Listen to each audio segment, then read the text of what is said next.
Welcome to the DreamHack Download, everything gaming under one podcast. With today's episode of our brand new podcast, we'd like to bring you into the DreamHack world with a cast of characters from across our company. We'll be regularly giving you insight into DreamHack news and culture, with internal and external guests from gaming, esports, and the music industries to celebrate everything gaming. Let's get started.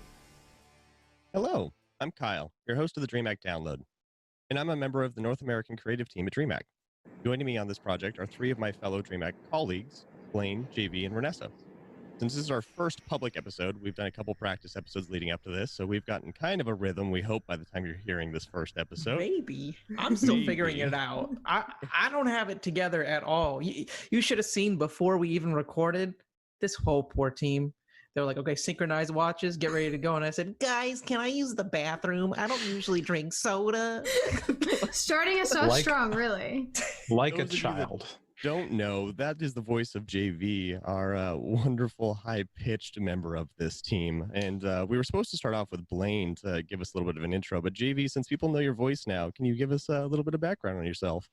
Hey, I'm Justin. Some people know me as JV from my days as a commentator. And apparently I'm not very good at following directions because I did not realize that by speaking or interjecting or making a joke of any kind, Kyle would be like, you know what? Screw this whole order that we put together. You're on the spot now. Say something about yourself. But no, whenever I'm not busy completely derailing whatever the hell is going on with this podcast, I handle marketing in North America for DreamHack. So, all right, Blaine, our other representative of DreamHack staff here.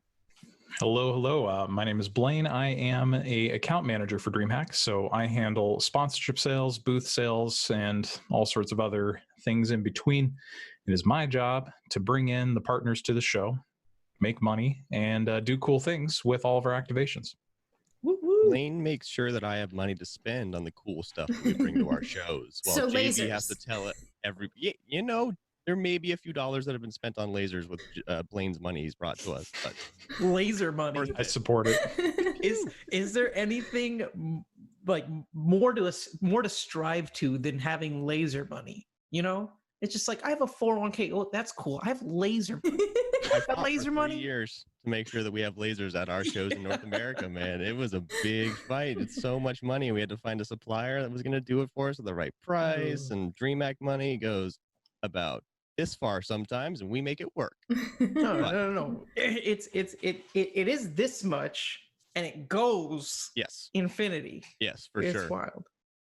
And Renessa, the fourth member of our podcast. Yeah, so I'm Renessa, and I came to DreamHack completely through an esports thing from the Dota 2 world, and now at DreamHack, I do absolutely nothing related to esports. It's great. My main job's to harass JV though, and I take that role with pride. She does I take would that actually very seriously. Go as bold to say that anyone with the name Justin at our company, you would be able to harass pretty extensively. So we'll get to that one a little bit later in the episode here. But, thank you everybody for your stories. I'm Kyle, your host of the podcast. And, I got here to DreamHack through some different ways. And one of the things that we've been doing on our couple other lead-up episodes was talking about more of an in-depth story. So you're going to hear a little bit more about JV, Renessa, and Blaine through some of the other episodes that will be releasing a little bit later this week. But my story, how I ended up here, it's one of my favorite things to talk about with people because, one, none of us ever expected to be here, and two, everyone's always asking the question, how do you get into the industry? And as a child, this was something I never thought that I would be able to do. I thought that gaming was a hobby that I was going to have for my entire life, but never really be able to go work in the space in a way that would be a career. But through a couple of different life circumstances and life passions changing, and I was able to take a career in air traffic control and turn it into a career in events and gaming. And I've been with DreamHack for about 3 years now, and we're based out of the Tacoma office in just south of Seattle, Washington, where I am actually from. Along with Blaine and actually JV, you're from this area originally as well, so it's kind of a hot pocket up here for us. But the Northwest being my roots, aviation was a big part of my life, and it was a easy route to see what the careers were there. But with gaming, I never was a programmer. I wasn't an artist. I didn't see the path to get there because that's what it looked like you needed to do in order to go work on these games, because that's what you see as a person playing these games. But once you get in and behind the scenes, and I started going to my first gaming conventions, and I remember the first time seeing Blaine at a PAX in Seattle with his teal mohawk, and those that thing was always the monolithic structure. Wherever you were down in the annex, you could find Blaine. But that getting involved, working in that space to get my name out there and talk to different people about what's going on and how to understand what the problems were in the space. And I realized that there was a lot more opportunities than just art and programming. So I was able to take what I liked doing and apply it to a wider swath. And I started my own company with a couple of people and tried pursuing that for a while. And it gave me a lot of that baseline experience that I needed to build into the job that I have now with DreamHack. And without that, that time and that commitment to growing something from the ground up, I don't think I would have ever ended up anywhere near this space, because I had to forge my own path. And I think a lot of us have been able to find that path, go down it, and then see where it fits back into a little bit more of a mainstream fit. And when the door was opened for me at DreamHack and the North American positions were put out there, I applied for 2 of them. I actually got passed up for both of them. Oh. Yeah, I just kept on it and kept pestering the person that I knew that was hiring the positions, and the people that they had chosen passed up the jobs, and I got a contract for 6 months. And I leapt at the opportunity to come to DreamHack at that point in time. And that was back in 2016.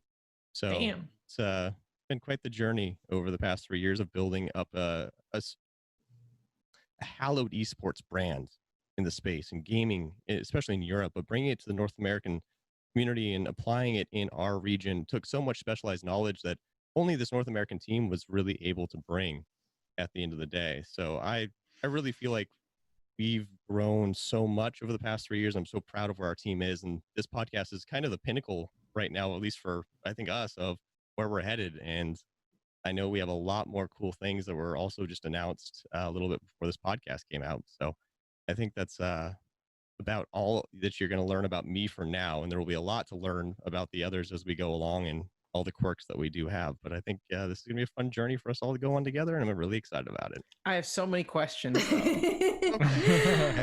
I was sitting here like as good as I possibly could during this whole time. Actually. He behaved really well. I did. Part of it is because there's this fly that's in my room right now that has half of my attention, and it's in Kyle's room too, allegedly. We have this teleporting fly, apparently, that just through the It's a interwebs. quantum fly. Permeates. It's it can be in multiple places at once. You don't quite know where it is, can't observe it. This is like Definitely if you mental. combined an episode of Breaking Bad with the next iteration of Wreck-It Ralph. And that's just literally what's happening right now. Okay, this fly is somehow traversing time and space Didn't you itself have a question, through the internet. JB? I did. What was the role that you first applied to? Was it what you're doing right now, or is it something completely different? So now I'm on the creative team, and I actually applied for an event manager and an event coordinator position when they were available. And I had both of those jobs since my time at DreamHack. And Nice. that was on the operations side. Now I'm on the creative side, where I get to help plan and move things forward from the very beginning, as well as work on the operational pieces of it. Neat. And we are still all ultimately involved in operations from one level or another. You know, even myself as a sales guy, I'm still there at the events early, helping build it, lay out the expo, you know, helping assisting with stage setup, that kind of stuff, because that's just the kind of team that we are. Yeah, we're definitely all And- hands on board at all 100%. stages. All hands Yep. on board. Well, and like I said, trying something new was ultimately what brought me to the company, and I absolutely fucking love it here. This is absolutely one of the Oh, best it's the jobs best. I've ever had, and on so many levels. And I'm sure we'll dive into a lot of those over the next episodes. But there's something about this company that we're always pushing the envelope, like I was saying, and we're doing all these different things. And during this time, we've had a lot of free time with our normal work schedules being quite altered to develop these new products and try them out and practice to this point. But this is just one of 6 that we actually have going on. And Renessa took some time to speak with our creative director, Justin Burnham. But I think we have a recorded interview from him that we're going to take a moment to jump over to. I'm sitting here with Justin, who's the creative director of DreamHack. And For me, I didn't exactly know what that meant when I started out here. So, Justin, do you want to just say hi and tell people what creative director at DreamHack even means? Yeah, not a problem. Hey, everyone. Thanks for having me, Vanessa. So the creative director is kind of just the guy who handles all the content and what we're doing with it and where we want to go with it down the road, the long tail, the product planning, all that kind of stuff. I mean, more outside the esports world. I mean, we're Mhm. already kind of tapped into that esports world. It's going, it's fine, it's been fantastic. But this is more of how do we explore other verticals, like bring in indie gaming and student stuff and all that kind of stuff outside that esports world. We really want to build and showcase. Yeah, and one of the other great things that you do is you model for us. If anyone's ever been to any of our NA shows, they see giant Justin heads hanging around the show. People pass out stickers. It's great. He really likes to be a noticeable face at the events. I know you love that. Yeah, that is not by choice. I tend to have wanted posters around for some reason, and people throwing darts at it. Yeah, it's interesting to see where they end up popping up every event. That's for sure. Yeah, so for context, Justin's my boss and the boss of the people who put up those pictures. And it's just a little bit of payback. I definitely don't have large temporary tattoos of you ready to be weaponized at any point in the future. Oh, well, damn it. Shit. Now that was a big hint. But anyway, aside from all of that, we do have you on here for a reason. We're talking about new things that DreamHack is doing. Obviously, events are postponed around the world, and everyone has had to get creative with how they still interact with their communities. And so DreamHack is launching these DreamHack Originals. But I mean, I've known you for years. These ideas are not just because of the shutdown. I mean, this is something that you've had as part of the DreamHack vision since you came on, right? Yeah, I'm super glad you mentioned that because that is the trend, it seems, right? It's like, how do we get through the short tail of things and get through the weekend or get through the week, right? All that stuff. And as we were kind of expanding the model of DreamHack and bringing in all this content, showing all these different kind of sides of gaming that an event should have, even in bringing in like film and music and just overall throwing a gaming lifestyle festival, we were trying to like, okay, you know what, we should be telling this story the whole year. It shouldn't be just, hey, let's sell tickets to this event. We'll go this weekend and the event's over. And it's like, oh, okay, thanks. See you later. Bye. No, we want like a narrative, it's like, how do we tell a story about what DreamHack's doing, what DreamHack loves, the staff behind it, and then have that story take place in between the events, leading up to the events, etc. Creating a brand that's 365 days a year, not just on a weekend. Yeah. Okay. So what shows, obviously people that are listening to this podcast, they know the podcast exists. What other DreamHack originals can people keep an eye out for? Yeah, well, what you're going to see is we wanted to really fit different demos for each likes and dislikes, right? So it's kind of like, okay, you know what? Podcast. We really want to, as you know, build a show around great personalities like yourself and JV and Blaine and Kyle and kind of bring DreamHack staff to the forefront there and kind of let them talk about debates of gaming and the topics of gaming today and kind of have their opinions and bring in guests. And then we have DreamHack Plays, which is led by Aaron and Steve of DreamHack, and they'll bring in guests and various things like that that'll feature different games of the week, and no different than the Let's Plays you see out there, but it's getting to know DreamHack and guests around that, and we kind of surprise them with the game, so they don't really play it beforehand, so their reactions are kind of funny and sincere.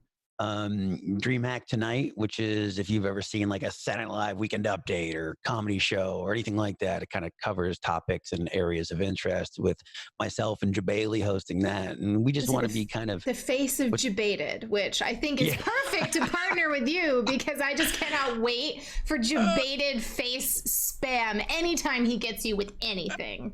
Yeah, that's going to be an interesting duo. That's kind of why we shut it up, myself and him. In some ways, a lot in common. In some ways, polar opposites. So it should be intriguing. But with that show, it's kind of like we try to be goofy, funny ourselves, but tie into the lifestyle approach, especially of an event like music, talk about music, games, stuff like that, and then the news of today. And then we have a bonus round, which is going to come out a couple of days after the Tonight Show, which is our take on like Family Feud and Jeopardy and a game show, that kind of approach. And then last but not least, we have Community Clash. And Community Clash is kind of our competitive scene, but not esports. It's where anyone can join, from anything from Valorant to Teamfight Tactics, but also outside of the box thinking like, Animal Crossing, catching the biggest fish, or playing a survivor game, who survives the longest, any kind of competitive kind of component, so that's our initial wave.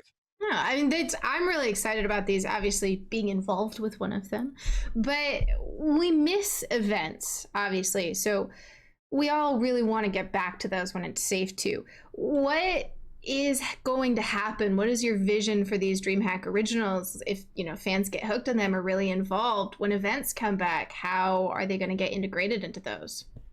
Well, that's the play, right? It's like, okay, one, how do we create different products that tell a story throughout the year? How do they all talk to each other, right? How do they kind of just all kind of warp under that DreamHack brand anyways, right? You don't want to separate church from state from all these brands. You want them, cohesive.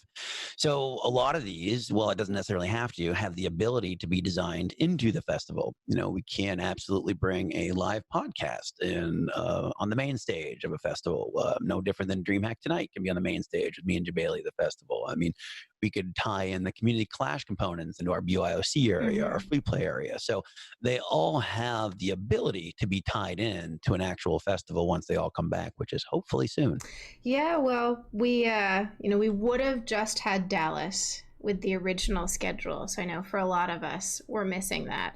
I'm gonna side swing this a little bit on you just to give people a little more insight into you. Dallas is my favorite event that we have, and you know why. Right? You know why. I'm gonna guess why, because of the Trivia Metal Night. Maybe a little bit that, might be influencing it. But I want to tie that into our last question for you. You've changed a lot coming into DreamHack, like bringing Metal Night. A band like Trivium is different than from what we've necessarily seen. The same with over on the Sweden side, having Hailstorm there. And so your creative vision has really changed a lot. Are these DreamHack originals the next really big step for what you want to see? Or have you not even begun chipping away at the sculpture of what you see for DreamHack? Both. Okay. I'm gonna pick C. Both. Okay. This is just the beginning, what I call tier one of what we can do with these shows and where we can go with them, right? There's conversations with some big parties that, as we expand, that could be involved in these shows. Maybe not initially on the initial launch, but down the road, they definitely see the value of what this is. And I want it all to have the same personality of the festivals and the same personality of the DreamHack brand, which is, we're gamers, but we're not. We're fun gamers. It's like, it's like we're not boring. Some of the gamers I've ever worked with or had the pleasure of gaming with are some of the most fun, creative people I've ever met in the world. Let's show them that we're actually fun and we do all these things and we know how to mosh and all these other, we know how to go to EDM and, statistically speaking, EDM and metal has been hugely successful at our events. It's just everyone's waiting to kind of break the norm, and that's what I want us to do. All right. Well, we're going to get back to the rest of the podcast now, but that was Justin Burnham, he who avoids all social media. But if you want to Except for LinkedIn. Yeah, there you go. That's the one. LinkedIn. He'll love to answer messages from you there. But we really appreciate your time and kind of giving everybody listening this insight into what's happening with DreamHack. So you'll be able to see him on the DreamHack Tonight show a little later on in the summer. But yeah, thanks for joining us. Thanks for having me. So we're all pretty excited about these new products that we've got coming in. There's so many cool ones that we have. I held my breath the whole time during that interview. The whole interview is long-winded. You didn't notice. Accurate. And did you pick up on Renessa probably pestering him once or twice in there? I would never. It didn't happen. I would go as far as thrice times was there a pester. Oh man. But wow. These original products, they are part of what's the year-round fun that we're trying to bring to DreamHack. And that's something that we've known what we're missing for a long time. And as we do these events across North America, we hit these pockets that are so separated at times. And it feels like we're not doing enough to serve our community all year long. And this is a part of that push that we really want to move into. What does an all year long DreamHack look like? So we're excited to see what you guys are thinking of this. But like we said, we've had a lot of free time, and we haven't just been working the entire time. So we're gamers. This is a podcast about gaming. So we played a couple games here or there between our time off, and we're going to start with JV. Oh no. JV, you play games. We know Renessa only plays one game. That's one true. solo game. That's true. Maybe. Dota only. It's Yeah. Don't spoil it. Come on, what game am I supposed to talk about now, Blaine? Don't spoil it. There's a Dota stamp on your forehead right now. There's you also couldn't spoil it if cosplays you wanted behind to. Yeah. So since Wow. Renessa just plays Dota, what have you been playing during? Okay, wait. How many hours have you put into Dota during the COVID time?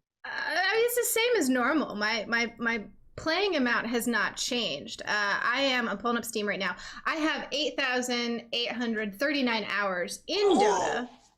I can't. How many lifetimes is that? It's about a year, a solid year of playtime. I think if you do the math. Damn. I don't 8K? hate myself that much to play Dota that long. 8K? If I recall correctly, I think you only made it through 2 games. Maybe 4. But That might be yes, generous. You're right. You're right. It was not many. All right, JV, on to you again. What games were you playing during COVID? Well, Renessa, you'll be happy to know that I jumped on the Dota train. I don't believe you. You're absolutely right. I would never do that to myself. No. No, it's not gonna happen. Not gonna I was about happen. to say, your smile's still on 8,000 your hours, dude. That's like looking at the length of One Piece and being like, you know what? Hold my beer, okay? I'm gonna do this 5 times. What? That's crazy. But I digress. I've been playing too many games, man. Too many games. On DreamHack Plays a couple of weeks ago, whenever we were getting that all put together, they showcased this game called Monster Train, which is really cool. It's like similar to Slay the Spire a little bit. It's got the deck building roguelike archetypes mashed together, and it's super fun and really addicting. I've beaten that game like 5 times so far, but every time you beat it, it just gets harder, and apparently it gets all the way to level 25 difficulty, which very few people have actually That gotten sounds to. right up your alley, because Oh, yeah. you're a bit of a gaming masochist as well. Like we talk about 8,000 100%. hours of Dota for Renessa, but you are someone that likes to dive in and get punished in these video games that you play. Like Sekiro. Oh yeah, Sekiro. You know, I'm gonna open up my Steam right now to see how many hours I've put into Sekiro, because I'm terrified. There's one of the only other games that I have played through and actually beat. It might be one of the only games I've ever beaten is Dark Souls 3. So when I step outside of Dota, I like to stick in the masochism territory. Man. Oh, it's a good choice. Dark Souls 3 is very, very good. Oh, yeah. All right. Well, while Justin does some research, or did you get there? I did the research. Okay. It was What you got? 100 hours, which means That's pretty I solid. need to beat Sekiro 80 more times. Actually, no, scratch that.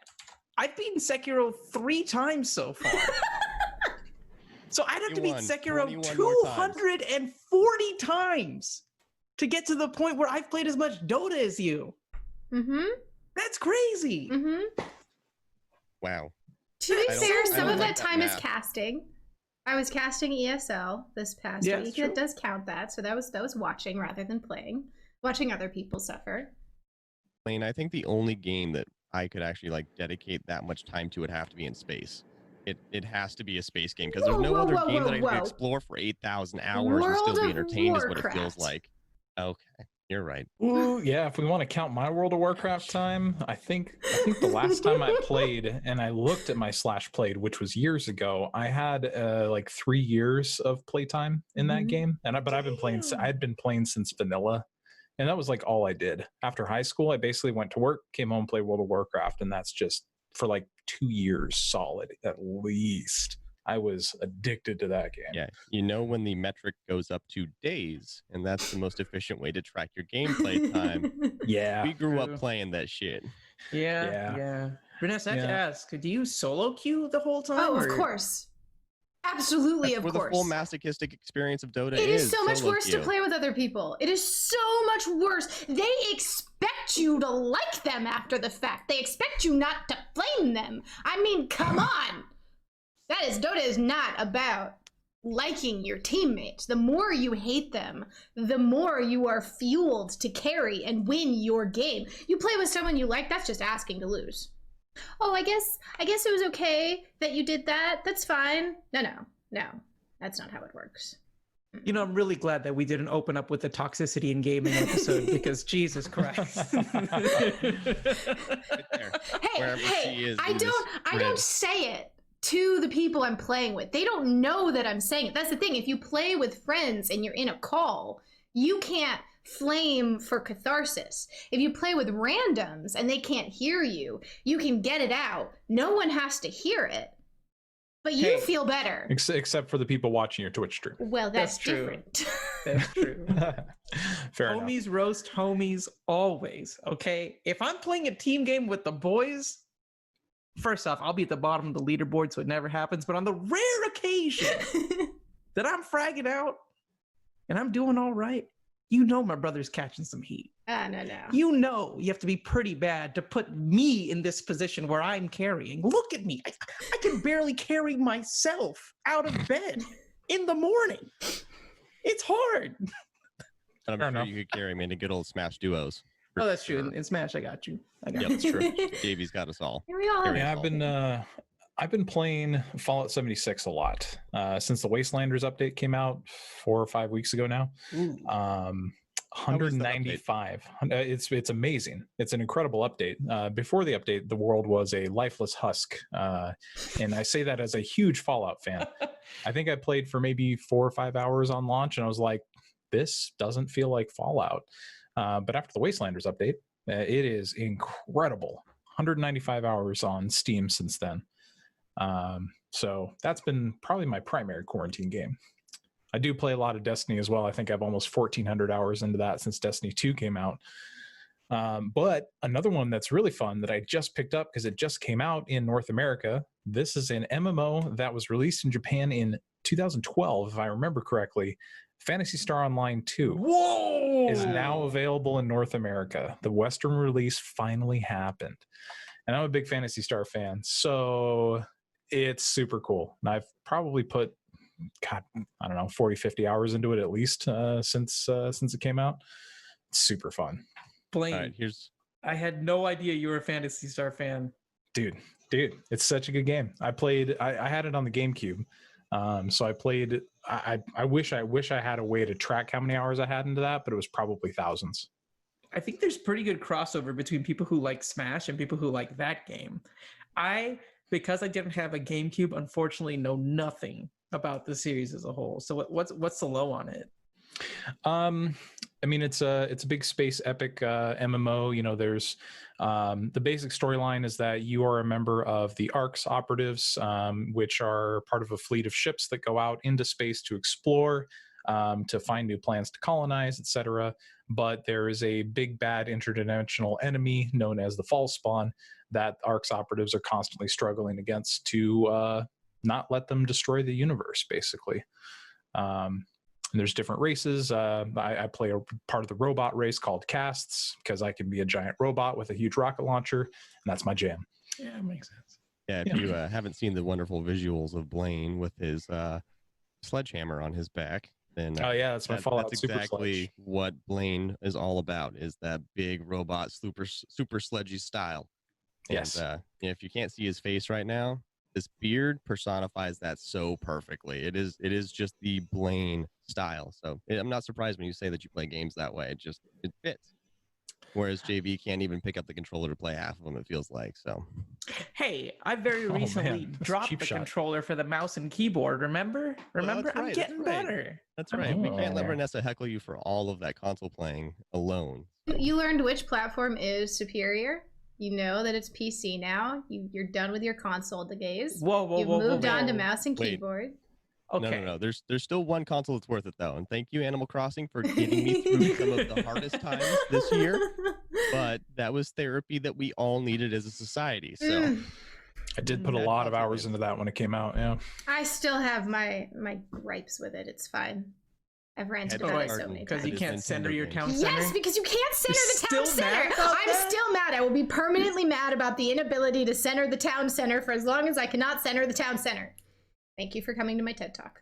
Now, is this before or after you roast Isabel for being so bad in Dota? Just curious. Just curious. I mean, really, you mix them together. You know, you gotta change the order every once in a while so she doesn't know what's coming. That where all the flaming actually goes. You internalize it in game so you don't get any reports or any bad publicity. But when you're on your island all alone, you just let all of your Dota rage out on your islanders. Yeah, saying 100%. internalize is a sign that someone's never seen my stream, because there is no internalizing of that rage. It's fully out there for everyone to enjoy. Just Got some It's trivium very- blasting in the background.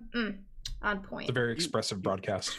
You blast trivium through or metal through more than just your streams too. You've ruined games with your metal music. I'm still mad about that. I am still so This is what mad happens about when that. you work with people for a long time, is they know too many things about you. They're upset because when I played Ori as one of my first quarantine games to try and step away from Dota for a little bit, I may have listened to metal instead of the Ori soundtrack.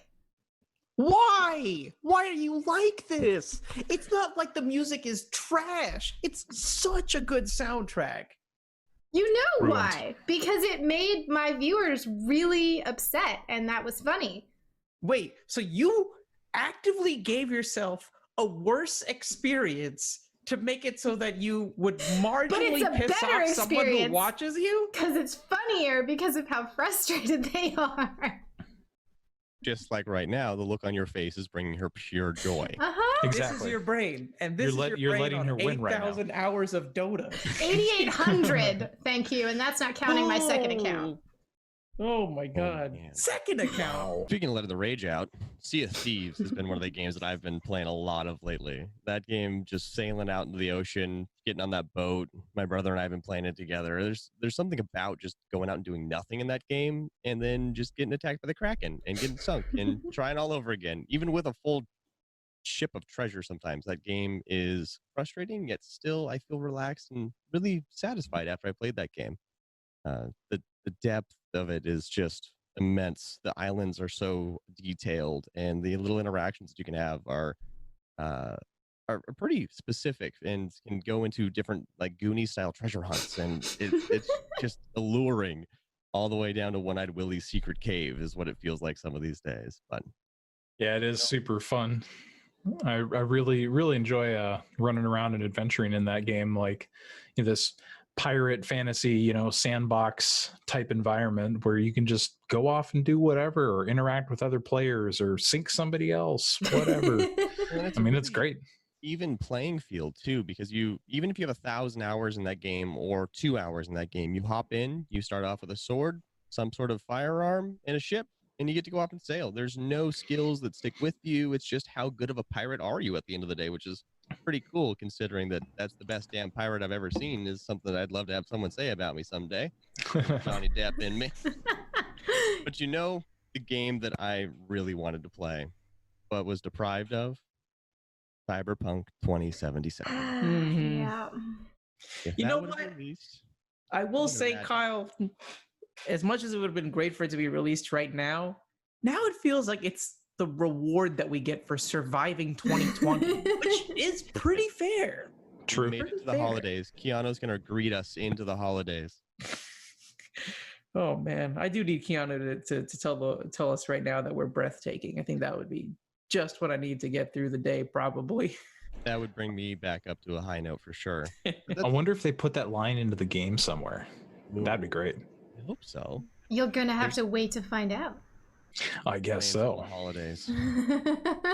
So sad. But this is not the only thing that we're forced to wait for now. We talked a little bit about how we've had a lot of extra time because our events have been affected by this pandemic that we're in currently. And we're not alone. There are so many other tournament organizers and gaming event companies out there that are also in the same boat. But to kind of dive into one aspect of it with Renessa to start, esports. You said you came from the esports world, so I feel like you know a few things about that.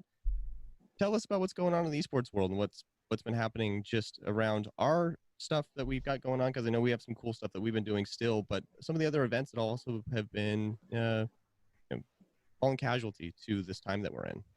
Well, one of the really cool things is that we're all on lockdown. We all have to be careful what we're doing. There's no large gatherings. But the beauty of esports is that as much as we love large gatherings, everything can be run remotely. You can have things online. And so an entertainment industry that was built around live physical events like sporting events has been replaced overnight with esports. And so not only have we seen a ton more like Dota and CSGO events, like, with DreamHack having their masters online and spread out with a lot more games, and now the Showdown coming up. And I know we talked about that on, again, podcasts that will be releasing later this week.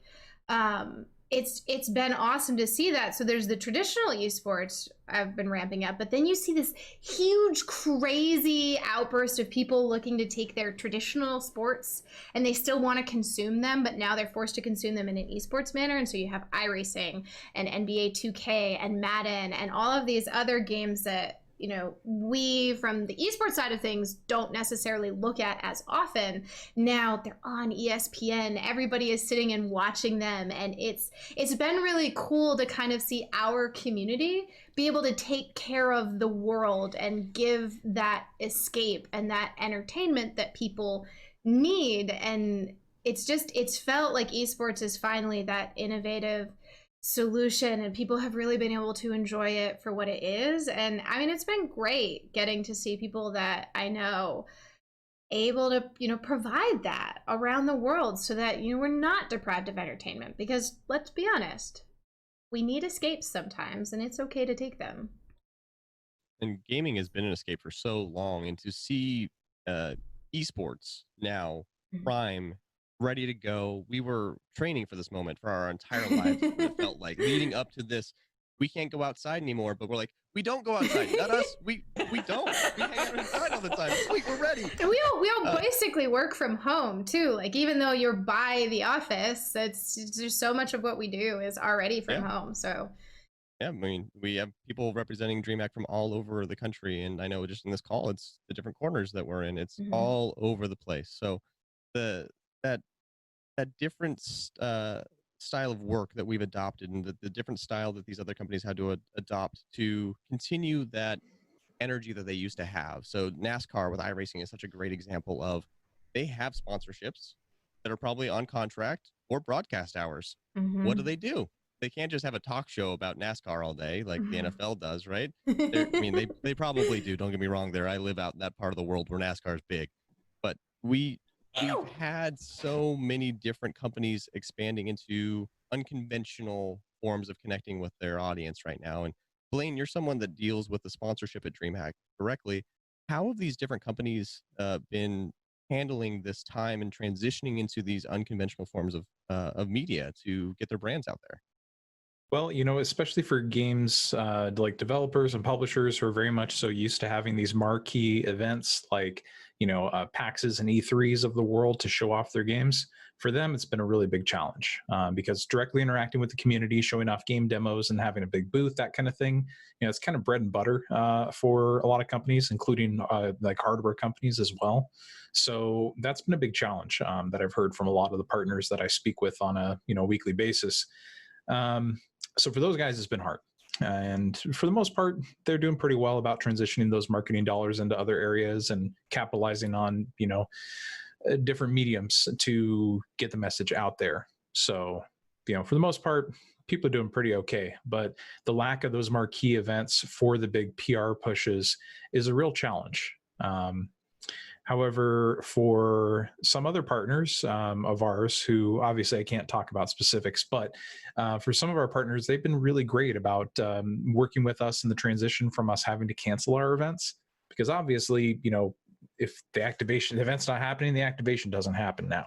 So, some of our partners have been super flexible in, transitioning to like, okay, we have these, digital products that we're doing instead. So we're going to look at how you can support those, or even just coming up with different things like different social media pushes and modifying the existing agreements for everybody to, get what they want out of the partnership. So I think at DreamHack, we, especially on our partnership side of things, we're very building the, how do I say this? Building the relationship is extremely important to us. And, authenticity with our partners and our community is key. And that really resonates with everybody that we work with. So ultimately, it's been pretty good, considering the fact that, there are some companies who are just straight up in bankruptcy situations. Or even people, event companies that are struggling so hard. Maybe they're not in the bankruptcy spot, but it's like, we don't know if we're going to be able to continue to do our business. So we're doing pretty well considering everything that's going on. That's good to hear. Ultimately, I mean, it's always unnerving to see things change so much. And definitely one of the hardest parts for us to keep connected with has been our community. Without these events, we really suffered. Being able to stay as connected as we normally would like to be. We're supposed to have multiple events over this time frame, and as you guys have probably heard, our events for all the way through the summer are postponed until 2021, which is really sad. But our community is still out there and still needs servicing, and we're not alone. There's so many other communities out there that are trying to get some of that attention from people that don't know how to connect necessarily without these events or how to use these digital means to get out there. But Smash is somewhere that JV knows something about. And if you've ever been at one of our shows, you're going to find him at 2 a.m. throwing down Smash games in our FGC tournament area. He will be out as late as anyone wants to play. So Smash is unique in that it's not really a game made to be played online per se. And a lot of FGC games are in that same boat. So the Smash community and the FGC community, how are they using this time now to stay active and turn a in-person platform into an online platform, JV? It's been really difficult, to be frank. A lot of fighting games are built from the ground up for a person-to-person interaction and not really an online-oriented interaction at all, right?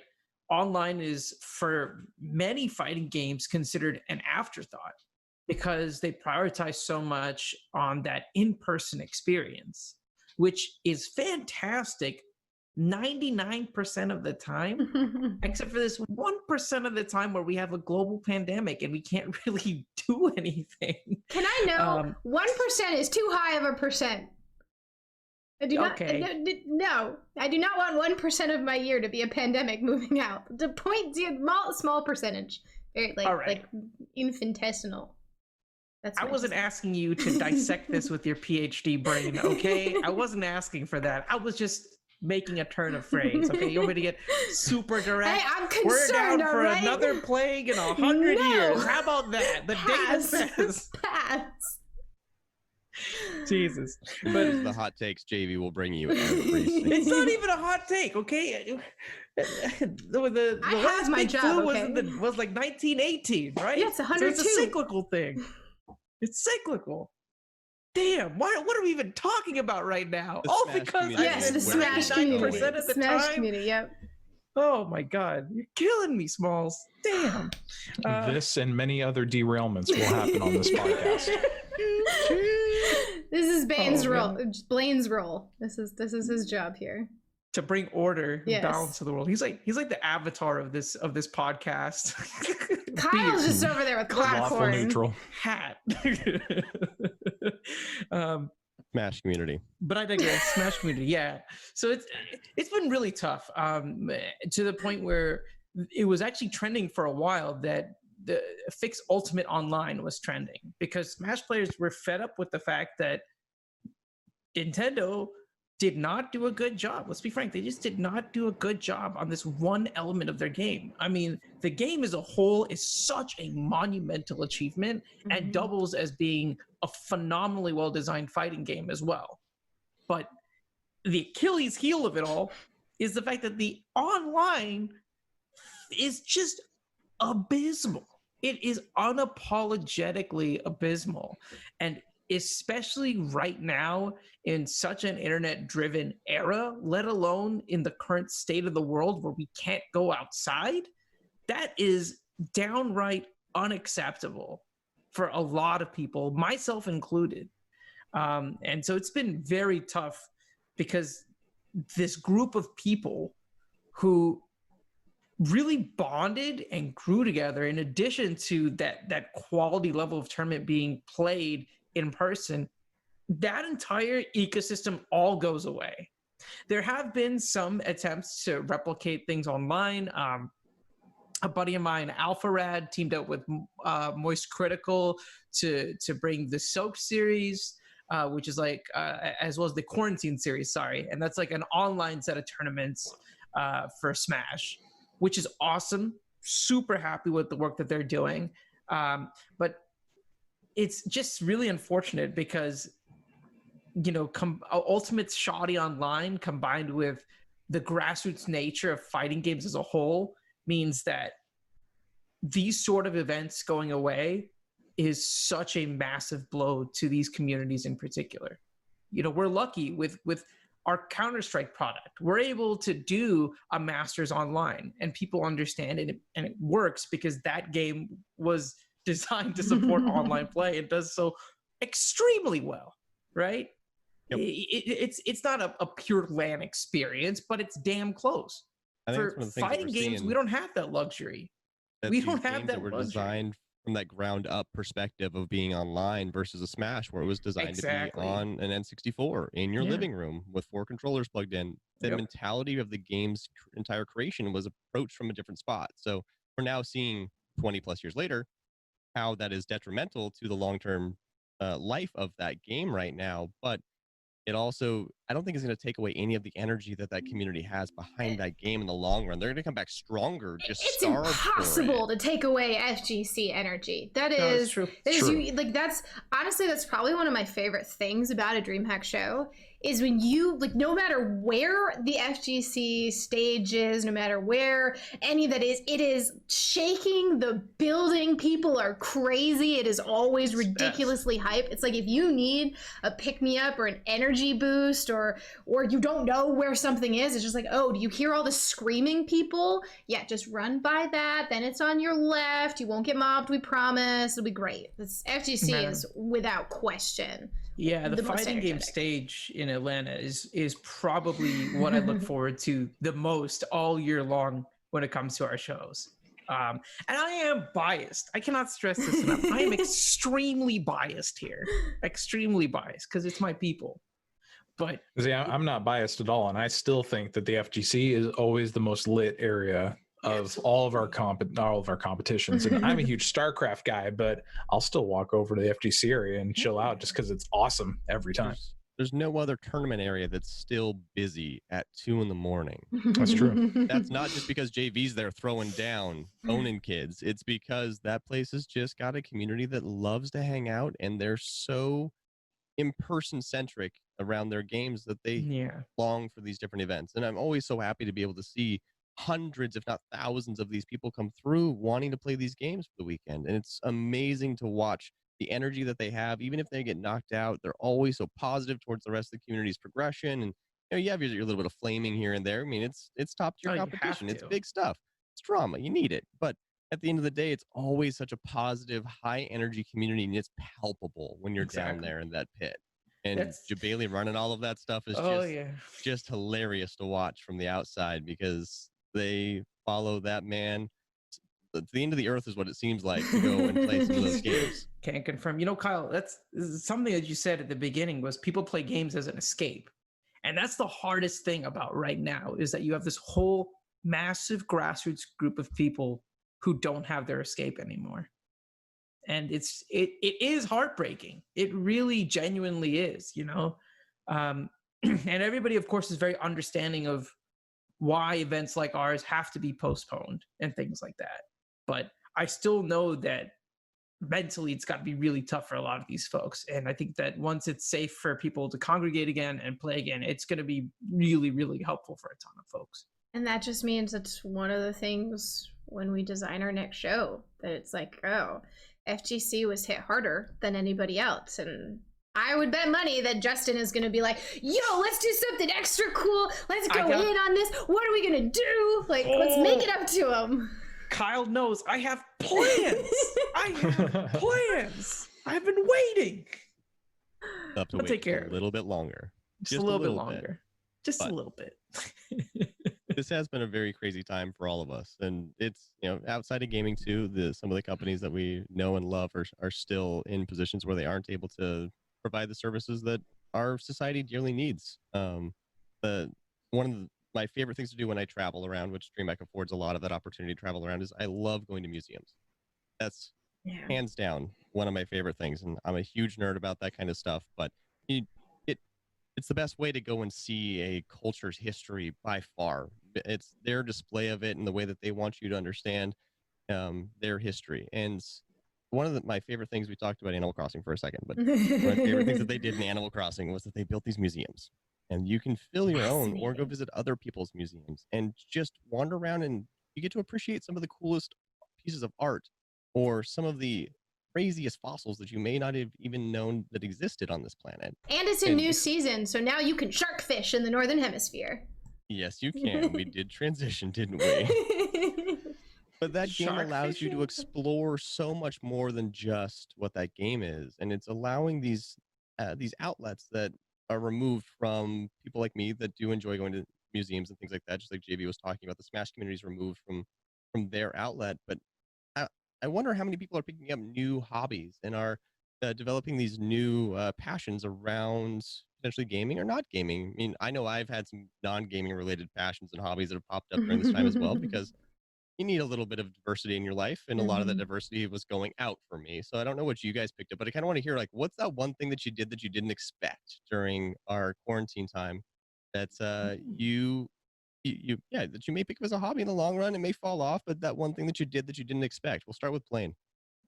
So it's kind of two things. The first thing that I did, that it was kind of an idea in the back of my mind for a long time, but I picked up a 3D printer. I finally got some of the extra accessories from China. So now that those are in, I'm getting some space set up here in the office so I can actually build it. So 3D printing was something I've kind of always wanted to get into. So it was, had some extra money. It's a good time to do it. So excited to get that going. And I also used to keep a lot of carnivorous plants. I had a lot of them. So I'm going to start my carnivorous collection up again. I'm really excited to get that going. I got into the plant game a little bit, doing some herbs, some cooking herbs, not the Washington herbs. But we gotta be really careful here with how we're phrasing this. I do have a Washington pine tree though that I'm going to bonsai. That is the one that I am very excited about. It grew in my backyard, and I'm going to put it in a pot, and I'm going to turn it into its own little bonsai on my desk someday is the goal. But JV, what was the thing that you picked up during your stay-at-home time?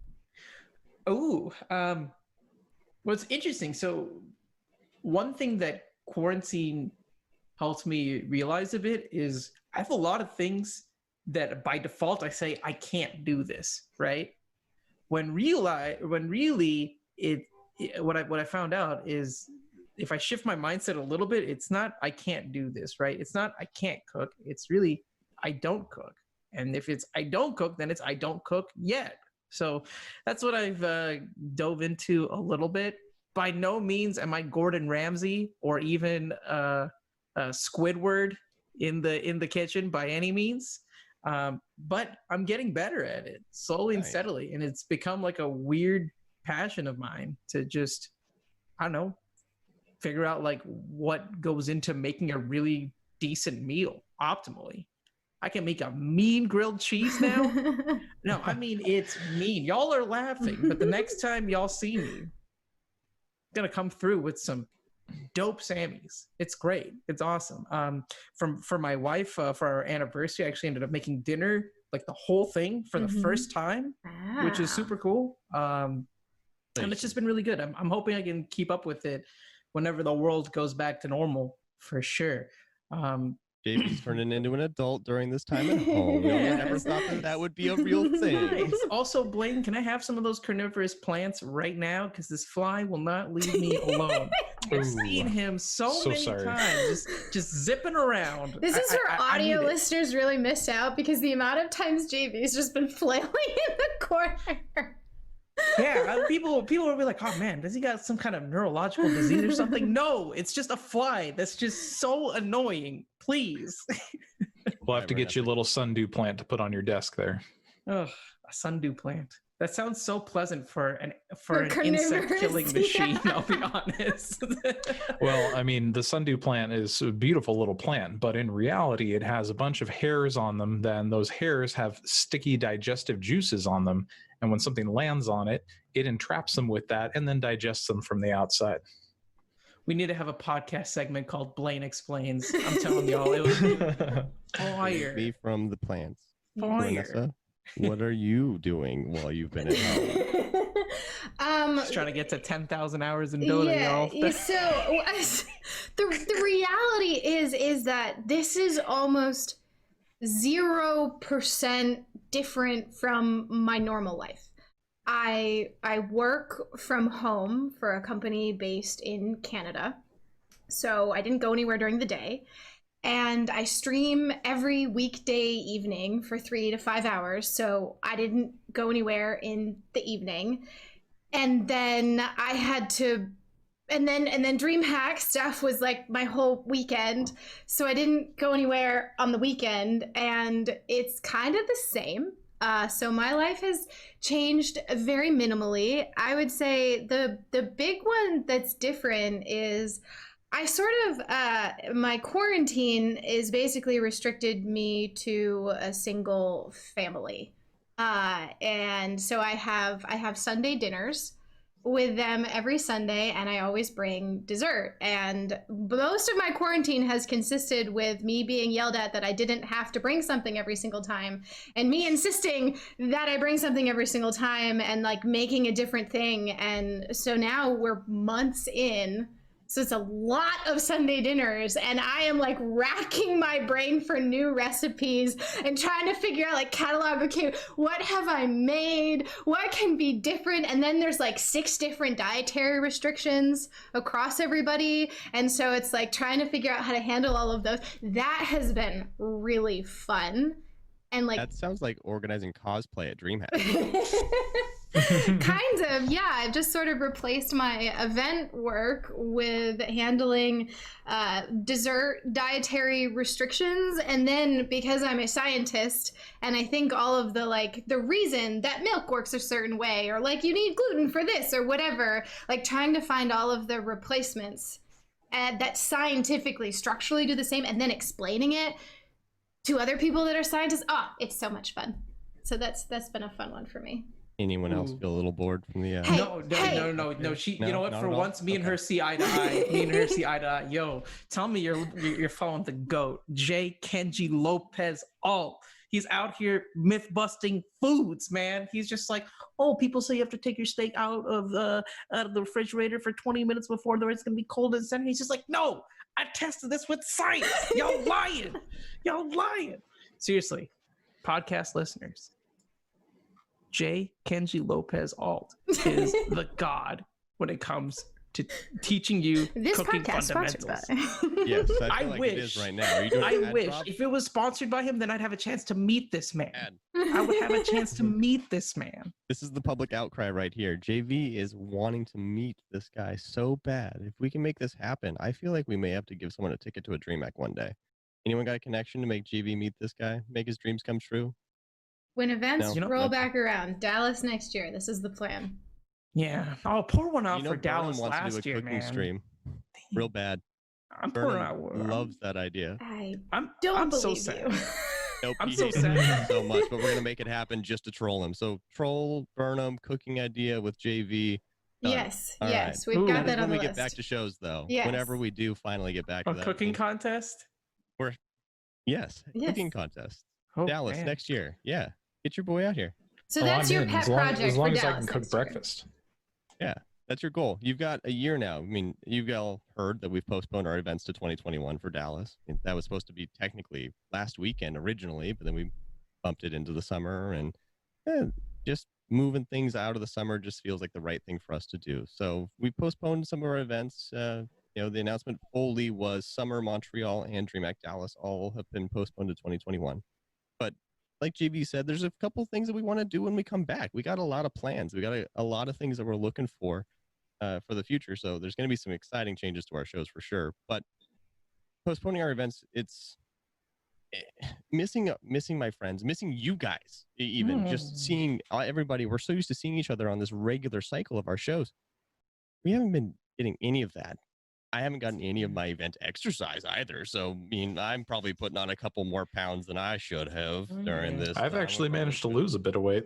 Been a little more active through all of this, but Sea of Thieves does not burn the same calories as walking 15 plus miles at a show. Yeah, Kyle, True. you know what? You are looking like crap lately, you know? Just Thank like, you. Thank you, JB. I mean, earlier What- this thing was what big and what did you want me Glass. to say to that? What did you want me to say? Glass houses, JV. Glass houses. No, I'm fully aware. Okay, the gym closed, and I did not find a suitable substitute for that whatsoever. So it's been bad, real bad. Well, You don't want to see me right now. The Blaine's actually lost a little bit because he's normally on a cart at the shows nowadays. He's been rolling in style. Like That's whenever you see true. Blaine pre-show setup, he has got that cart and he makes it look so dang good when he's rolling around the show. Just official business 100% of the time. That electric cart has saved me so much time and steps, but I still manage to do, even during setup days when I have the cart, 18,000 or well, I think one day was 26,000 steps. So I'm still getting my steps in, bro. It's just the cart just ends up making my work that much more efficient. Oh yeah, those carts have been a huge lifesaver. I mean, the sacrifice I made to get those carts for us. I hope everyone. It's true. You broke your understands leg. It what was I paid. multiple bones too, right? It was two. It was two there in that leg. I Wait. was in a cast. Wait, you actually? Oh, this is DreamHack lore that I didn't know. Wait, you didn't? Ooh. Wait, you didn't know Ooh. that Kyle broke? Oh, all right. Wait, which show is That this? green? Which show is this? It wasn't a at show. one of our shows. Huh? I was at PGI in Berlin. Wasn't it I like was just in the a furthest hallway away or from- something? No, I fell off the Berlin Wall is the official story that I tell. That's I not fell what off the happened. curb. That's, Mhm. that's your Tinder story, I- probably, yeah, on the bio. That was 100%. I got a little sliver of the Berlin Wall, but yeah, I stepped off a curb and I broke my tib and my fib, and I had to fly home from Berlin to Seattle before I got surgery because I Wait. didn't want to get stuck in Germany. When was this? This was summer of 2018. Okay, yeah. Because I didn't come on board till 2019. Yeah, that's Yeah, right. it's been right Slightly before before your time. Yeah, Atlanta was my first show back in 2018. After that summer, but yeah, I sacrificed so Blaine could have that cart. Ultimately, I got a golf cart that show, and it was a trend-setting moment for us. I mean, Oh yeah, I hitched a ride on that thing anytime I could because it saved me so much time. Because when with you're talking about these huge convention centers, yeah, when you got 380,000 square feet that you got to get across, and half the time you need to go from one end to the other just to talk to one person about one thing because the internet's not working very good because it's a giant concrete hall. Like, I mean, yeah, it's super handy. That's what the walkies are for. that is also a great addition to our enhancements over the past years. Is these walkies too. But Yeah. aside from the actual operations and things of the show, like that's all getting it built, and I enjoy that process and seeing everybody and getting through all of that. But like, I have some favorite memories for my entire life that have been formed at these DreamHack events, and right now we're not getting new ones, and it's kind of sad to think that we aren't getting those. But to reminisce for a minute as we close the show out, ultimately, what are the things? What is that one moment that at the show that is that one moment? You know what I mean? What that one thing that you look for when you're there at the show, the one thing that you're longing for the most to come back. What do you miss? So for me, so I work with cosplay is what I've been doing for a while now, and since then it's branched out. But my roots at DreamHack are really in cosplay. And Dallas was our first show. In Dallas was this past one, and so I had to do a lot of personal reach out to let people know that there was cosplay at DreamHack. People think of us for esports first and don't always realize the millions of other things we have at the show. And I think it was also, it was my first event actually fully running cosplay where I was in charge. So it was stressful for me. And so I did all this personal reach out and I did everything I could to make the event great for cosplayers. And it was actually this recent DreamHack Anaheim that was this moment that I remember, because there was this woman who we did this last minute ticket giveaway if anybody wanted to swing by Anaheim, because it was also our first time there, and we gave it away to cosplayers. And the woman who actually won was in Anaheim to go to Disney and decided to take a day off Disney to use the ticket that she won to come to our show. And she was one of the cosplayers. And originally with Dallas, we were combined up with another event, and we were talking about, well, this other event does a lot of cosplay, so maybe we'll just let them handle cosplay and combine. And I was talking about it with her because I didn't want to make that decision for Dallas cosplayers.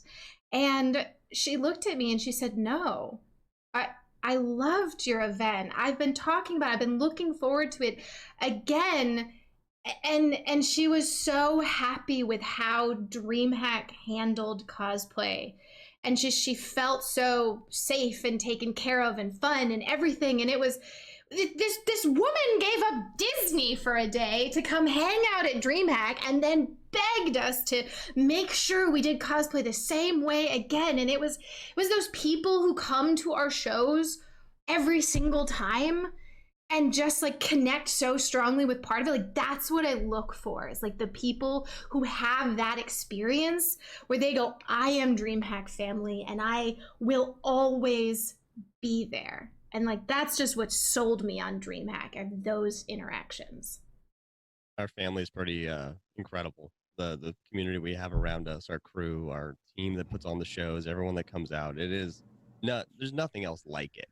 And that's why I love going to our own concerts so much, because there's something about going to a concert and being around people that you don't quite know. But at a DreamHack, it doesn't matter if you know them or not. You still know them because they're at a DreamHack. They like video games. You like video games. They're in front of a music stage. You're in front of a music stage. You probably like two of the same things at this point. You could be friends with those two commonalities. So I miss our music performances so much. Our EDM nights are some of my favorite things that we do. And getting up in the front of house and just seeing everyone having a great time, I cannot wait for that to come back. And some of the stuff that we have planned, pretty exciting, I think, is this is going to come back to the real world of events and physical space and seeing these new performances and making new friends. It just warms my heart at the end of the day to think of that stuff. And I'm not that kind of person.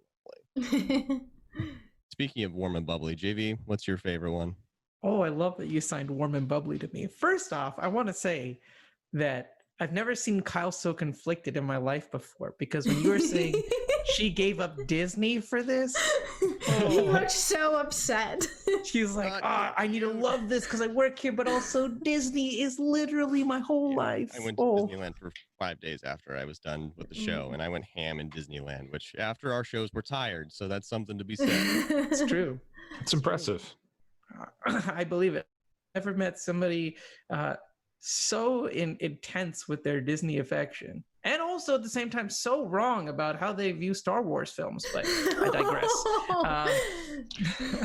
This is how JV was on one episode of the podcast. This will be the last time you're hearing his voice on any new releases of the podcast. If you enjoyed it, you'll be replaced with Mickey Mouse. Oh no. Someone with a lower voice than you. You're I can't believe you've done this. I can't believe you've done this. Yeah, there's a lot of moments for sure. And I'm definitely very nostalgic because a year ago, I was wrapping up my first DreamHack as staff. Like, to the date, it was Dallas. And it really does genuinely bum me out that things worked out the way that they did. So we can't do events this year, for Dallas anyways. Just because it's my city, you know, and I have so many local ties here and whatnot. And I think the moment for me was probably actually at the after party when I was talking with a really good friend of mine. This was her first DreamHack that she had ever been to. And she told me, she says, look, I go to events all over the States, right? All kinds of events. And let me tell you that this was easily one of the best events I've ever been to. And I just can't wait for next year. And that means a lot because it's not somebody who's super into the gaming space by any means, right? definitely not anybody who follows esports or anything like that. But she was just so taken aback by the amount of content that we have at the show, the amount of things that we have to do. And those kinds of things just make it so worth it. I will sneak in one more at the buzzer if you'll allow me. But I did get a really nice email a couple days ago because Renessa and myself, I know this one. we helped out with somebody proposing to their girlfriend on stage at our cosplay contest last year. And this is some of the DreamHack family I'm talking about. They were in Denver, they were in Dallas, they were in Anaheim. I remember when we initially postponed Dallas just to August, she immediately emailed me and was like, I'm so upset we can't make it to the show, but we'll be checking out all the pictures online and we can't wait to see you guys at the next one. And they are the epitome of who. Yes, that's okay. So for those who don't know this story, I really need to say this one little bit. So this guy emailed Justin like 6 months ahead of time asking if he could propose, which, fun story, it was one of those things where everyone was waiting for him to propose and getting frustrated, but he was planning a big one for 6 months. So that part was also great, but he hid on the stage in a box for about 45 minutes to an hour in this giant box near our prize table, so that when we got to the end of the cosplay competition, I could call her up on stage and tell her she had a special prize and lift the box off of him to show him like kneeling with the ring. So that was the proposal, and it was done right. And in true me fashion, I asked in that email thread, what about air holes? Because cardboard boxes are airtight. You know what? Everybody needs some air holes. Oh boy. Oh man. All right, Blaine, round us out, man. So my biggest thing about our events is the friendship. Because I came from, as I grew up and, got into PC games and whatnot, I came from a very LAN party centric, friend group. Some of my best friends to this day that I've known for 16 plus years, because, we all LAN party together when we were younger. So, for me, that's probably the biggest highlight of the show, is just walking around and, in general, just seeing everybody's smiling faces, enjoying what we do. That's, anytime somebody asks me, that is the top reason why I say, I do what I do to make these shows happen, is because when I get to see everybody having a blast at our shows, making new friends, and then on, a slightly more selfish note, I get my friends to show up to the show, and then I get to take them on tours and show them what we're up to, take them backstage, run around, see all the cool stuff, and then I get to watch them have a blast at my show. So for me, that's really it. Is really, it almost feels like a cop-out answer a little bit, because it's like, oh yeah, I just love the community and it's great. But there's a very specific feeling that you get when you look at what you've created and how much everybody loves it, and just being able to be a part of the team that makes this cool space for people to come together, to propose to each other, to make new friends, to compete in games and have a blast. I just love it. Everything inside our doors is so cool that waiting for the moment that they open is like magic. And until the next time those doors open, you can find us on this podcast on a weekly basis. And it may be a little bit longer than we anticipate, but we'll see you guys soon at an event someday. But for now, thank you for joining us in the first episode of the DreamHack Download. Available on YouTube, Spotify, and Podbean, with more platforms to follow. Expect new episodes weekly, Wednesdays, and while you wait for our next one, there will be a couple episodes coming out that we recorded before this one, so you can get a chance to know us a little bit before the next fresh episode. So if you have not already, make sure you like, follow, and subscribe to all of our DreamHack platforms across the board. You can search for DreamHack on Google, and you will find us everywhere. Thank you for listening, and we'll see you next week.